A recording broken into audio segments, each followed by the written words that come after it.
Fourth. She's fourth grade. She's an old fourth grader. Her birthday. Yeah. That longing. guys I ready? believe in longing. Yes.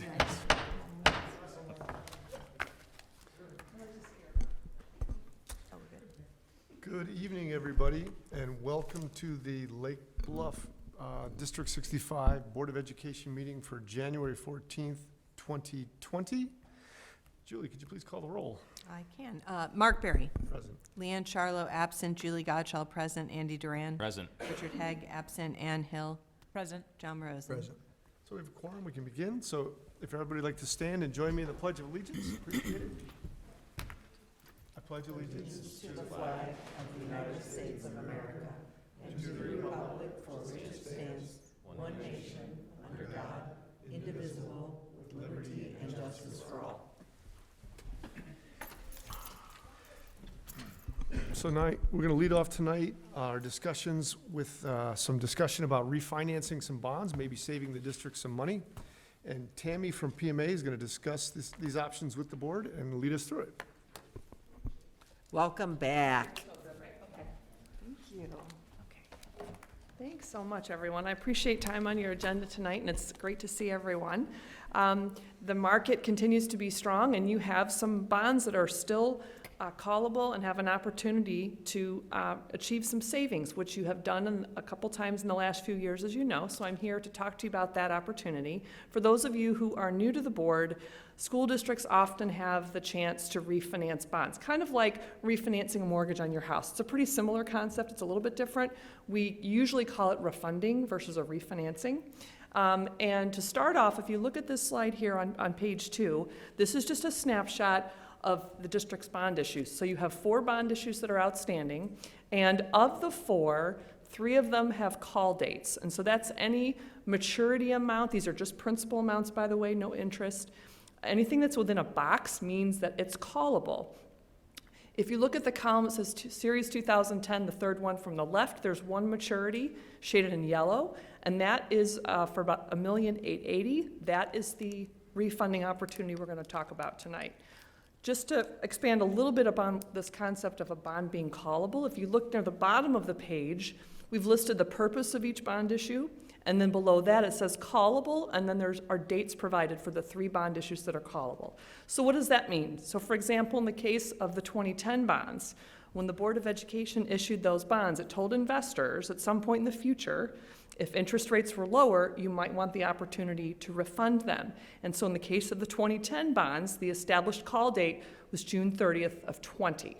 Okay, so that's a key date we're going to come back to in a minute, because that date is obviously approaching here rather quickly, as Dr. Sophie knows. That's a great date. That date.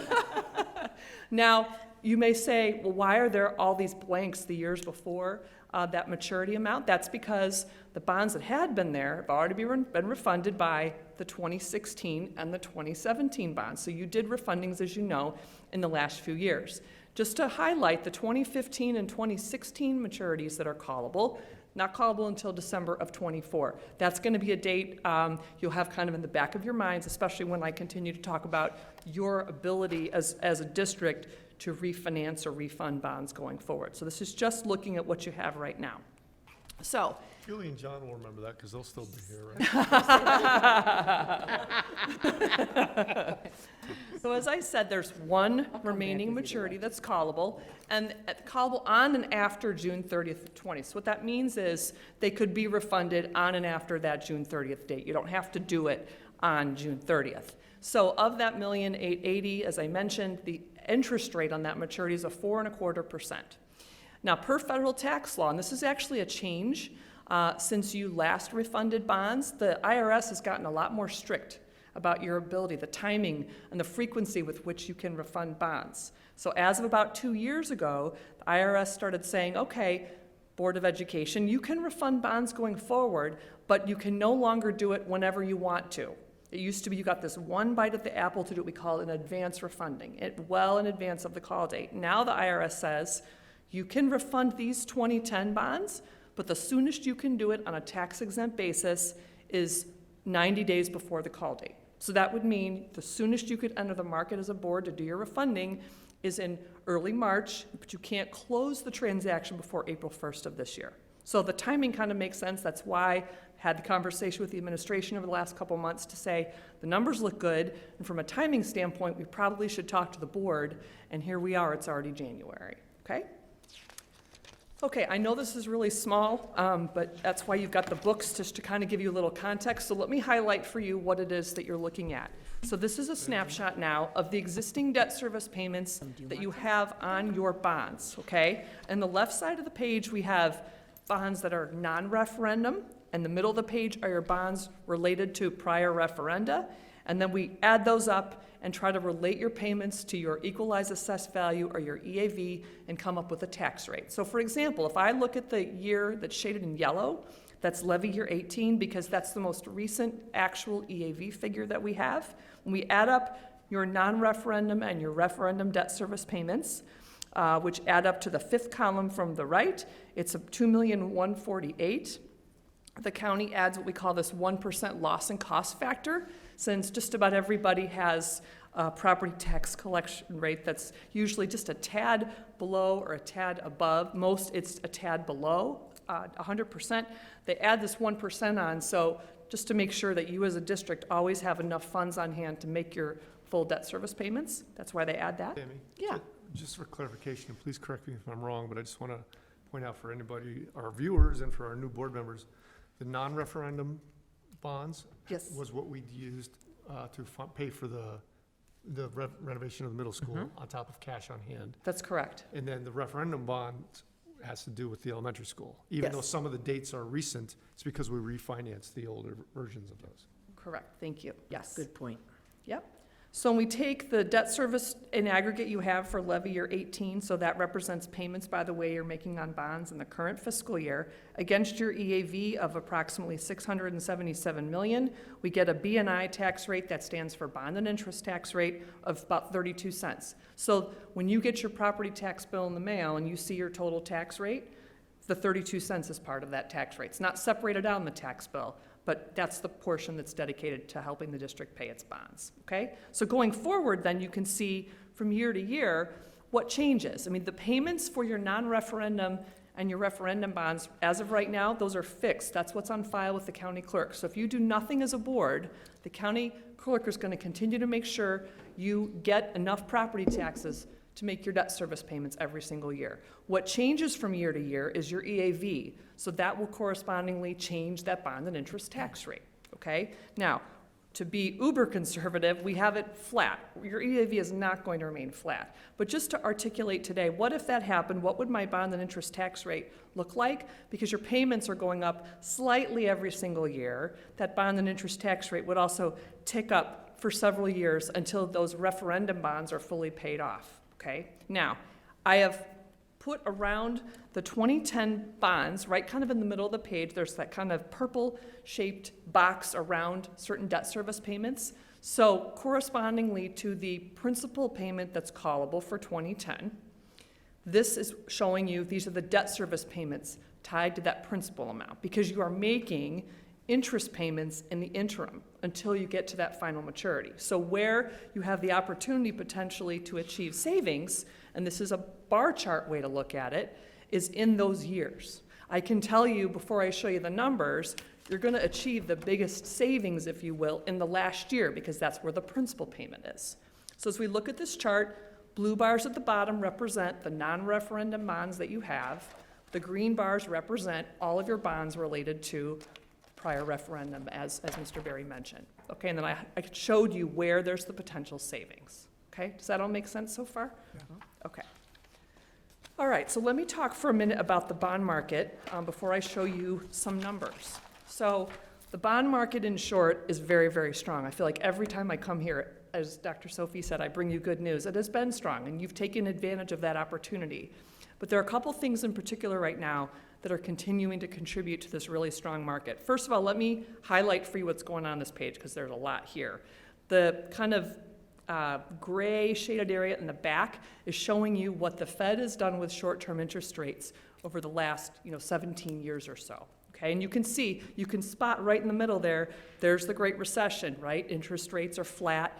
And then you can see the stair-stepped approach the Fed was taking to raising short-term interest rates for a while. And then over the last year or so, they've been coming back down. Then on top of that, you have different colored lines, which represent points on the yield curve for the Municipal Market Data Index, or the MMD, which we have talked about this index before, but just as a reminder, it's the index that I look at every single day in the municipal bond market, because I know my clients, like school districts in Illinois, their bonds are going to sell at a spread to or relative to what this index is doing, okay?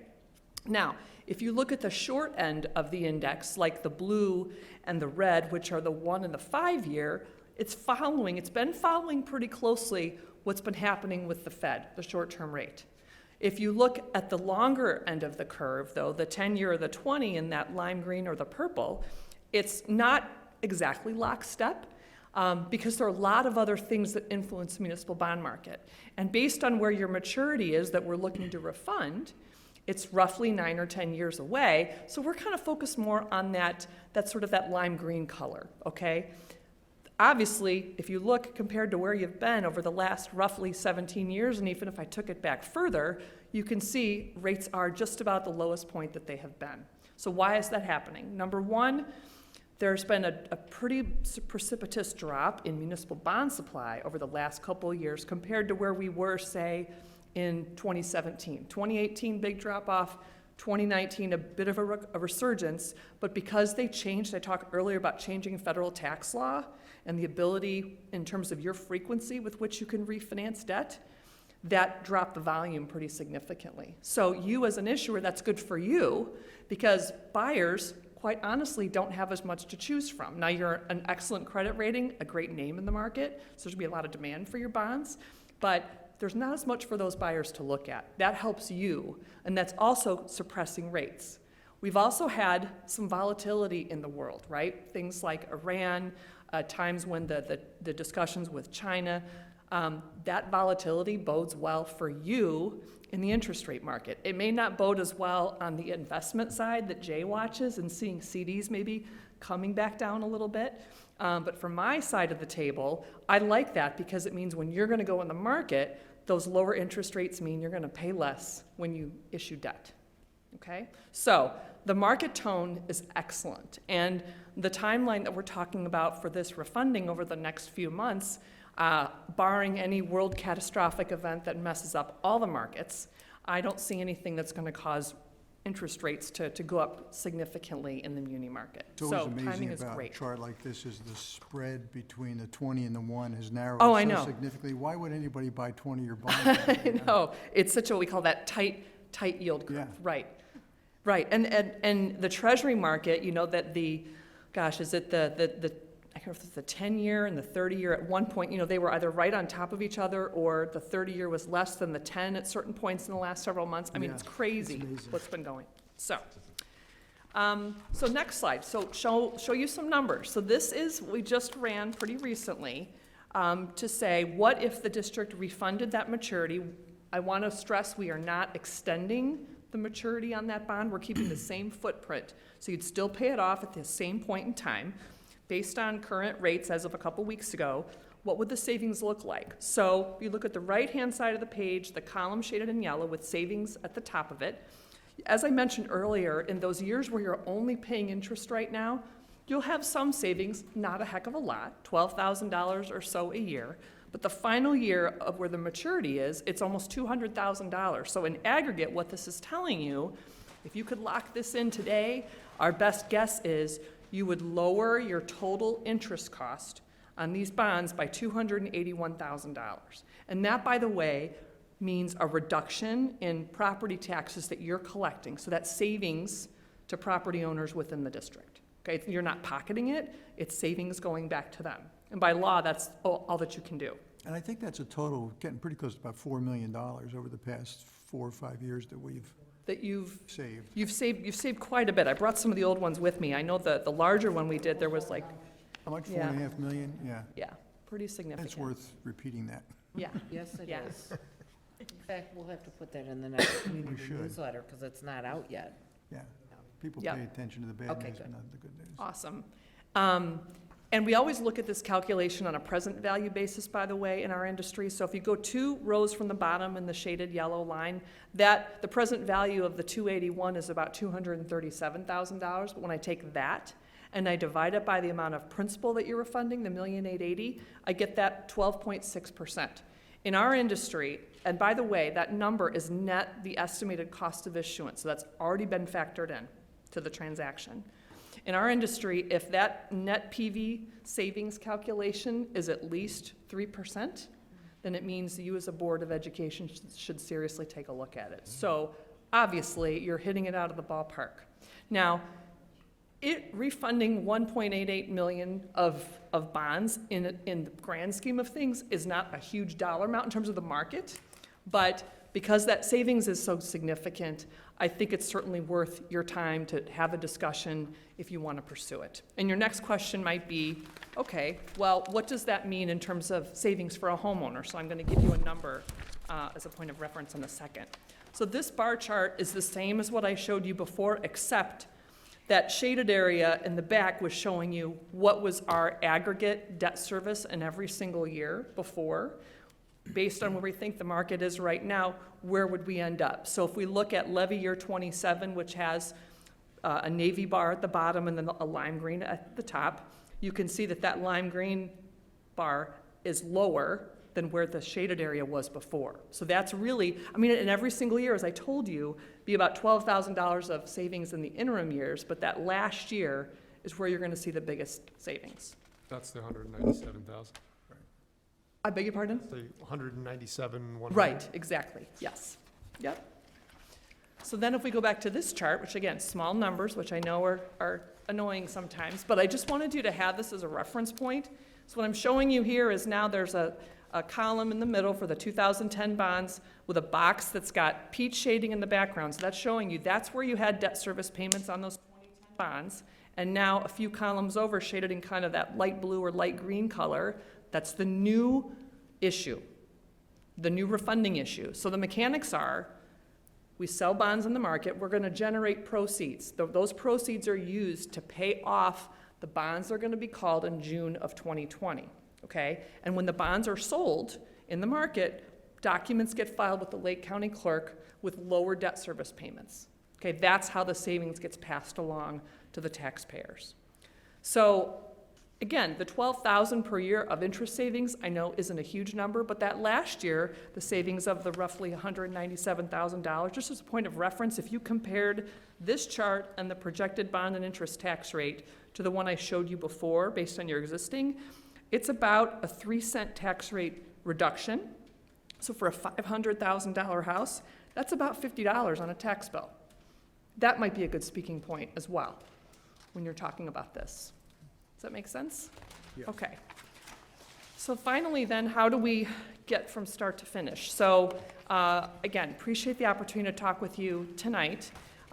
As Dr. Sophie was asking earlier, she and Jay will need to go through the credit rating process. Like always, every time you sell bonds, we have to update that credit rating, so we'll work together on that and get that done by the middle or so of February. And then we would bring you, if it works with your timing, I just put on here your February 25th board meeting, a parameters resolution for the sale of the bonds. You have used the parameters resolution concept in the past, but just to refresh your memory, you are basically in that resolution setting forth certain parameters. This is the maximum amount of bonds we authorize. This is the maximum interest rate. This is the minimum savings we'll accept. And we're going to name delegates in that resolution, one of which has to be a board officer. So on the day that we're actually in the market, we're comfortable that those individuals can provide verbal and written approval on behalf of the entire board. That was you before, right? That's right. That's right. We don't like to be tied to pricing your bonds on the day of a board meeting, just because things can pop up that impact the market. We would like the flexibility. So if you approve that resolution at the end of February, which, by the way, is valid for 6 months, and we've talked about this with the board before too, adopting the resolution does not obligate you to ever do the transaction. What if that sky fell like I talked about and rates skyrocketed and you couldn't achieve any savings? Well, then we stop the process. You don't have to sell them. We understand you expect savings in the market when we do this, and we will try to achieve the best result possible. But if everything just went to the wayside, we wouldn't do the sale, okay? But it expires after 6 months if you never do anything, and if that would happen, we could always come back to you with an updated, new parameters resolution for you to vote on.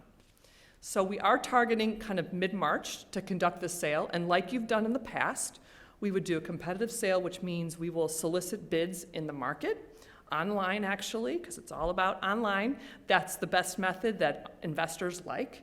They submit their bids within a 15-minute window on a particular day that we'll pick, and then ultimately the bonds will be awarded based on the approval by the delegates to whoever gives you the lowest interest rate. That's what you care about, is getting the lowest price in the market. And in the past, I was looking back at your 2016 and 2017 refundings, you had a lot of interest in your transactions. So I'm hopeful that you will again this time. Really good bid activity. And then the transaction would close in early April. So from start to finish, you're looking at a roughly 3-month time frame to fully implement the refunding if you'd like to proceed.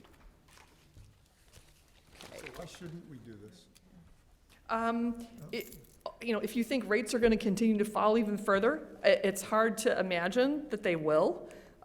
Certainly, I think the risk of rates going up is greater than likelihood they're going to fall much more, especially when you look like at that 10-year, that lime green line of where it's been. If you believe you want to try to game the market, I never advise clients to try to do that. I look at them and say, if you're happy with the savings you can achieve, if that meets your goals, then you should pursue that plan. But trying to time the market is impossible from day to day.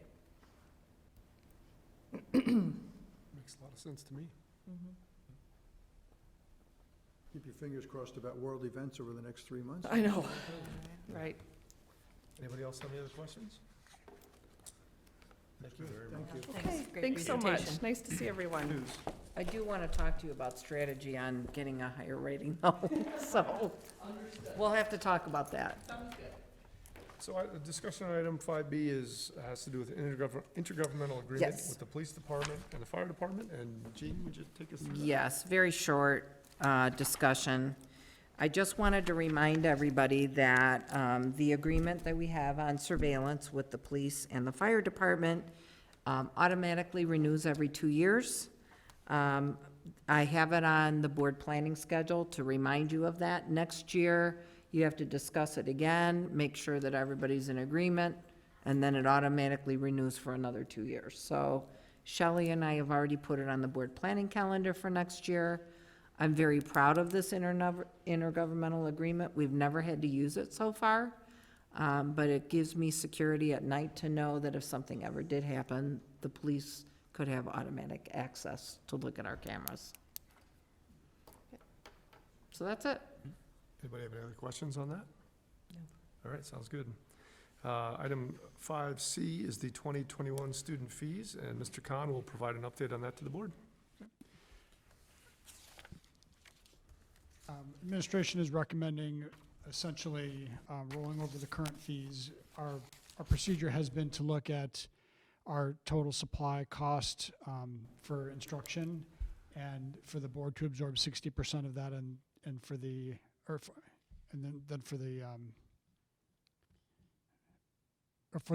the board to absorb 40% of it, and for the students to pay 60%.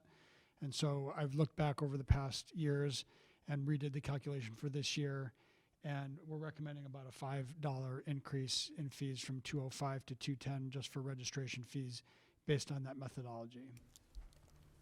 That includes all of our technology, it rolls in our one-to-one fee, so all of our technology costs, all of our instructional materials and books, and then a lot of that today is in instructional software, so many instructional software licenses that have replaced those items. Beyond that, we'd like to hold our transportation fee flat. We increased it 2 years ago, and then last year we increased it again because we did not see the desired effect in the first year, and last year was very good. I think we've hit the sweet spot. It is still less than we had charged in the past, but it did a very good job of eliminating the increase in cost that we saw when we were unable to share buses with Lake Forest, primarily bringing in some revenue and then allowing us to run our buses more efficiently by having the people who would not have taken the bus anyway opt out of the program, and then people who we knew were going to be heavy users of the program and needed the transportation would sign up. And so that's been very successful. We'd also like to keep our pre-K fee the same at $4,100. I'd like to note that the Park District is raising their 5-day pre-K fee to over $43.75. Lake Forest High School or Lake Forest Elementary School District is another comparable, and they're at $4,100 as well. And we feel that it's a fair price, and we've had good results with that this year as well. And then we'd like to maintain our fees in all of our other programs going forward. The one additional change would be instituting a lock fee. So it's not necessarily a fee, but right now at the middle school, all the lockers have built-in locks, and with all the renovations that we've done, keeping track of the lock combinations has been very difficult. So Nate has suggested that we stop using those locks and basically just get a padlock that the administration will have access to. We'll have a master key, and we will essentially sell the locks at cost to the students. And then once they own the lock, they can use it and pass it on to siblings, keep it for 3 years. So in the first year, everybody would be buying a lock, but then going forward, if you're a 6th grader, you would use that lock in 7th and 8th grade. Unless you lost it, then you'd have to buy another one. And you could pass it down to a younger Pass it brother or down sister. To your brother or sister. And so that would alleviate, our maintenance crew spends many, many hours over the summer resetting the locks, because we have a rotation of 3 or 4 combinations, so that when you come back the next year, if that's not your locker, you don't know the combination. So every summer they spend lots of time with those locks and just the maintenance of the locks. Many other districts do this. They charge about $5 or $6, and it'll be a big savings of efficiency, I think, for our administrators as well as our custodians. So I Jay, think- I'm sorry. The students will pay $6 lock fee plus the cost of the lock, or $6 Oh, that is is the cost of the Okay, lock. great. Thank you for And clarifying. we're still sort of researching, so the two things that we want to make sure, I want to get approval for this today, but we have to make sure that we can either disable the current lock or get a plug for it that is attractive, because some of the ones that now we've taken the lock off of, we painted the lockers, but the paint behind the locks is a different color, and so if the plate that covers it doesn't cover that area, then it looks really ugly, and we wouldn't want to go forward with it in that case. And then also we want to make sure, or, if locks were, if we could get them significantly cheaper, we might go for a $5 fee, but I'm projecting $6 just based on what other districts have been doing. So what's the cost of the transition then? Well, the cost of the transition would be, there'd be a one-time cost to either disable the locks, which is something that our in-house staff could do, and that wouldn't be any increment because they're already resetting them. If we have to purchase a plate to go in the place of the lock, then it would just be the cost of those plates. I don't think it would be very expensive. You don't need new hardware on the front? That's right. You don't need new hardware or latching mechanisms. It's already got a hole in It's just it, the lock. So you would take out the lock and replace it with a cover plate, essentially. Because what do we So- have, 400 and some odd lockers over in there? Right, I can't imagine it'd be more than $500 to, Most districts do take them out and put the plate in. right, and so that's my only concern, is that I think it could look really bad, and we may decide not to do it because we just renovated the school, everything looks really nice, we painted all the lockers. Now to do this and have it look really ugly would defeat the purpose, so that's the one thing we want to check out before we pull the trigger, but this would be the plan, assuming that we can get something that's attractive or keep the locks in place and just disable them. Is it reasonable to think that you would know the answer to that before the board votes on it in 2 weeks? We've been researching it currently because we would need to publish fees, so we want to know what we're doing before this goes. We publish fees in March, so we would like to know as soon as possible, but certainly no later than March. And if we can't figure it out, then we may delay a year while we get things in order. Okay. A question about that registration fee? Yes. Materials and technologies? So we absorb about 40% of that? Do you know the I looked history of back that? historically, and the board would pay 40% of that fee, and the district the students would pay 60. And I've looked at other districts, and not everybody does it that way. I mean, I sort of come at it two different ways. I look at how we stand relative to our other districts and look on a comparison basis. I think you have that data in front of you as well. So we don't want to be out of line with our comparable districts, but it's nice to have some methodology where you can justify what the fee is and calculate it, and that has been, looking backwards, sort of the ratio that has been in place. That predates you. Yes. No, it does, but you're the one that thought about the methodology, and you've been real consistent with that the past couple of years. And after you made your analysis. And I like having a methodology, because in a lot of districts, they'll say, we're just trying to keep up with inflation or CPI. You have a methodology and you calculate the percentage paid on both. And I think it's important to have a methodology, because it's an additional cost to families. Right. And they need to know why. So, Anybody else have questions for Mr. Khan? Okay, building use fees, item D. Mr. Khan will stay with us. So And building talk use fees, we're recommending no change to our building use fees.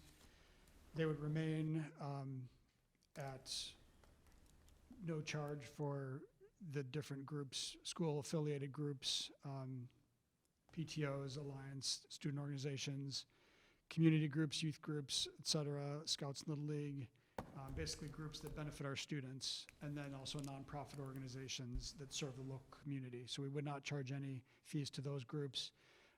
The only group that would pay a charge of $75 an hour would be for-profit groups that don't meet the above criteria, or any group that's charging admission and using the space as a fundraising purpose. But we do pass along incremental costs. So if we do require a custodian if we require more time from a custodian, either from a supervisory role or cleanup before and after, we pass along those costs at $40 an hour, which is their salary and benefit rate at overtime for all groups except for the school district affiliated groups. And that's been our practice for the past number of years. Periodically, we will update the pass-through cost of the custodian as their salaries go up. And then we have the new community use policy that we would be applying this to. we don't have, the reality is, we don't have a whole lot of outside use. That's a good point. We don't have a lot of use, So- so. Okay, anybody have any questions on that? And then we wrap up with a discussion about the 125th anniversary. Yeah, it will be a very, very short conversation. I think everyone knows that this is the 125th anniversary of Lake Bluff. There's a lot of activities. In August, before all of our situations with the middle school lot occurred, I had received a call from the 125th anniversary, asking for the use of our LBMS gym and stage for the Lake Bluff Follies.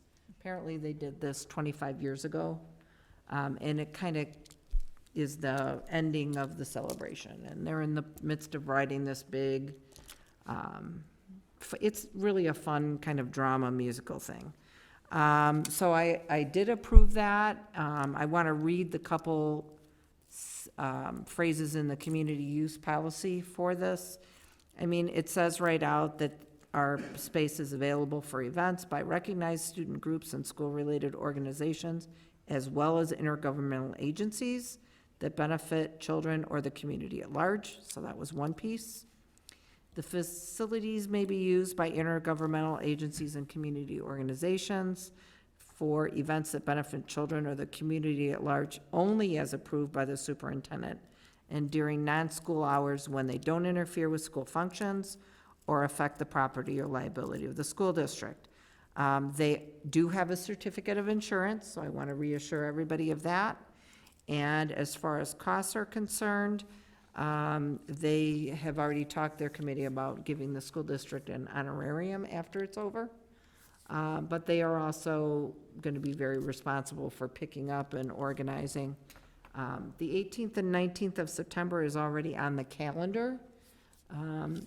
And I have told them that they have to wait to schedule their dress rehearsals around school activities. So we have to wait a little bit longer till we actually have the middle school schedule done, and then they'll be able to schedule that. So it's kind of exciting. I think it's a very appropriate place to have the Follies. My only request with them is, and these are not together, they're separate, so please know that. They're also having fireworks, which is very exciting, but I made sure to tell them, to make sure to tell everybody that that's not happening at the middle school. So that is actually going on at Blair. So if anybody talks to you, it's not anywhere near the middle school.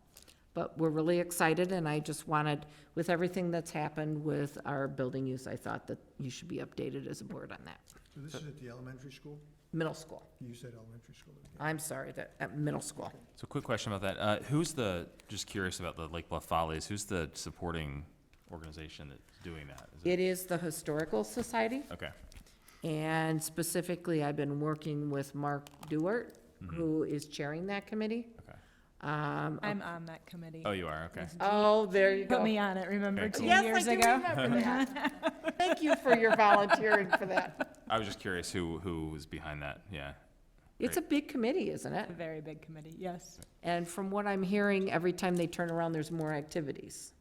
But this is like the There's a big lot. event. Yes, this is the very end of it, is, because September, I guess, is the actual anniversary, the 125 years. So the Follies is the weekend before The the fireworks. big party with fireworks Cool. at Blair Park.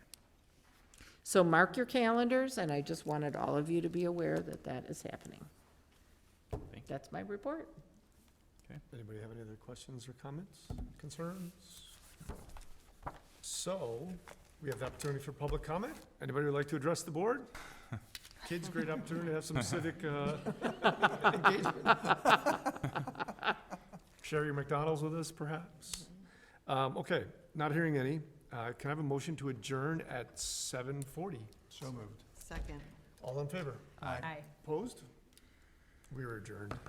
Thank you. Thanks, everyone. Thank you.